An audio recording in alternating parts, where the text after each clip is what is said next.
33 மாதத்திலே அவர்கள் செய்திருக்கக்கூடிய முதல் சாதனை என்னன்னாங்க, 3 லட்சம் கோடி கடன் வாங்கி இருப்பது. 3,50,000 கோடி கடன் வாங்கி தமிழகத்தினுடைய மொத்த கடனை 8 லட்சம் கோடியாக இந்தியாவிலே அதிகமாக கடன் வாங்கிய மாநிலமாக தமிழகத்தை மாற்றிருக்கிறான். ஒரு பக்கம் மோடி அவர்களை பாருங்க, 11வது இடத்திலிருந்து 5வது இடத்திற்கு நாடு போயிருக்கு. இன்னொரு இடத்துல பாருங்க, கடன் வாங்குவதில் 3வது இடத்திலிருந்து முதல் இடத்திற்கு போயிருக்கு. திமுக ஆட்சிக்கு வந்த பிறகு 3 லட்சம் கோடி கடன் வாங்கியிருக்கிறான். இது ரெண்டையும் நீங்க ஞாபகம் வச்சுக்கணும். திமுகவை பாருங்க, எல்லா மகளிருக்கும் 1000 ரூபாய் கொடுப்பேன் என்று பொய் சொல்லி 70% மகளிருக்கு 1000 ரூபாய் கொடுக்காமல் செய்தது. நாங்கள் ஆட்சிக்கு வந்தால் நெல்லினுடைய குறைந்தபட்ச ஆதரவு விலை உயர்த்துவோம் என்று சொல்லி விவசாயிகளை ஏமாற்றியது. நாங்கள் ஆட்சிக்கு வந்தால் கல்வி கடனை தள்ளுபடி செய்வோம் என்று மாணவர்களை ஏமாற்றியது. நாங்கள் ஆட்சிக்கு வந்தால் 100 நாள் வேலை வாய்ப்பு திட்டத்தை 150 நாட்களாக உயர்த்துவோம் என்று கிராமப்புற மக்களை ஏமாற்றியது. எனக்கு இந்தியா உலகம் முழுவதுமே இந்த ஏமாத்துறவங்களுக்கு ஒரு பரிசு கொடுத்தீங்கன்னா முதல் பரிசு அண்ணன் ஸ்டாலின் அவர்களுக்கு தான். இவ்வளவு பொய்களை பேசி ஏமாற்றி ஒரு பக்கம் நின்று கொண்டிருக்கின்றால் சகோதரர்களே, ஏமாற்றுவதற்காக ஒரு குடும்பம் பிறந்திருக்கிறது என்றால் அது கோபாலபுரத்தினுடைய குடும்பம். பொய் சொல்லி தொடர்ந்து ஆட்சி. இன்னைக்கு பாருங்க, இதையே 2024 தேர்தல் அறிக்கையில் அப்படியே மாத்தி நாங்க வந்தா பெட்ரோல் டீசல் விலையை குறைப்போம். ஏற்கனவே அவர்கள் சொன்னது 5 ரூபாய் 4 ரூபாய் குறைப்போம் என்று. ஆனா எதுவுமே சொல்லாம பாரத பிரதமர் நரேந்திர மோடி அவர்கள் பெட்ரோல் டீசல் விலையை குறைத்துக் கொண்டிருக்கின்றார். போன தீபாவளிக்கு 10 ரூபாய் 7 ரூபாய்ங்க, அதன் பிறகு ஒரு முறை, அதன் பிறகு இப்ப 2 ரூபாய். அதே போல கேஸை பொறுத்தவரை எதுவும் சொல்லாமல் இப்ப 400 ரூபாய் மோடி ஐயா சிலிண்டர் வைத்திருக்கிறவர்களுக்கு, மற்றவங்களுக்கு 300 ரூபாய் மானி. ஆனா திமுகவினுடைய 2021 தேர்தல் அறிக்கையில நாங்க ஆட்சிக்கு வந்தால் கேஸ் மானியமாக 100 ரூபாய் கொடுப்போம், ஒண்ணு இல்லைங்க. நாங்க ஆட்சிக்கு வந்தால் பெட்ரோல் டீசல் விலையை குறைப்போம், ஒண்ணும் இல்லை.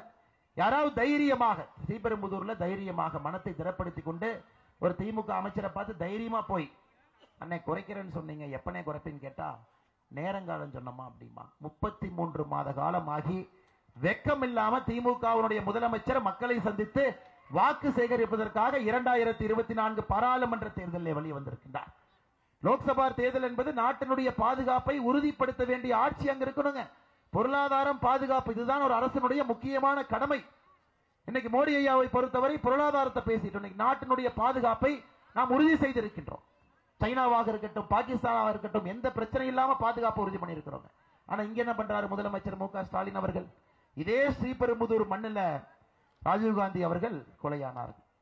அந்த கொலையாளிகள் விடுதலையான பிறகு போய் கட்டி அணைத்து அவர் கூட நின்றுகிட்டு இருக்கிறாங்க. இதான் அந்த பாதுகாப்பை உறுதி செய்யக்கூடிய முதலமைச்சர் எங்கே? இந்த நாட்டினுடைய பாதுகாப்பை உறுதி செய்யக்கூடிய பாரத பிரதமர் நரேந்திர மோடி அவர்களே. ஐயா இன்னைக்கு எல்லாம் வருவாங்க திமுக காரங்க, சமநீதி சமூக நீதி என்று பேசிக்கொண்டு ஊரெல்லாம் சுற்றுவார்கள். தாய்மார்கள் இங்க இருக்கிறீங்க, சமநீதி சமூக நீதி. நம்முடைய அமைச்சரவையில மத்திய அரசுலீங்க 11 அமைச்சர்கள் பட்டியலினத்திலிருந்து வந்திருக்கின்றார்கள். 11 அமைச்சர்கள் பட்டியலின சகோதர சகோதரிகள். 12 அமைச்சர்கள் பெண்கள். 12 அமைச்சர்கள் பெண்கள்.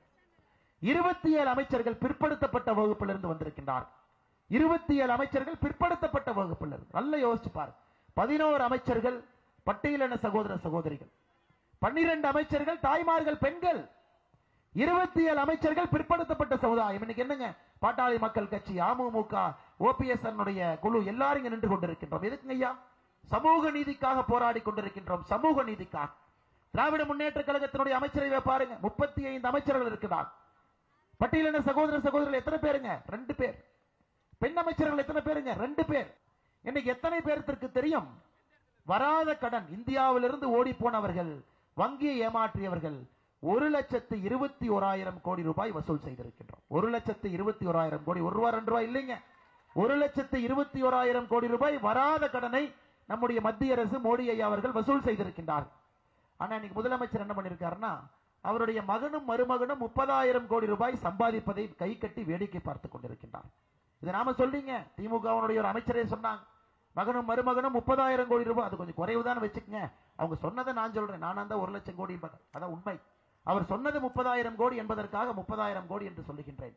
மோடி அவர்கள் எங்கே, திமுகவினுடைய இந்த அமைச்சரும் அந்த குடும்பம் எங்கே என்பதை நீங்கள் மறந்துவிடக் கூடாது சகோதர சகோதரிகளே.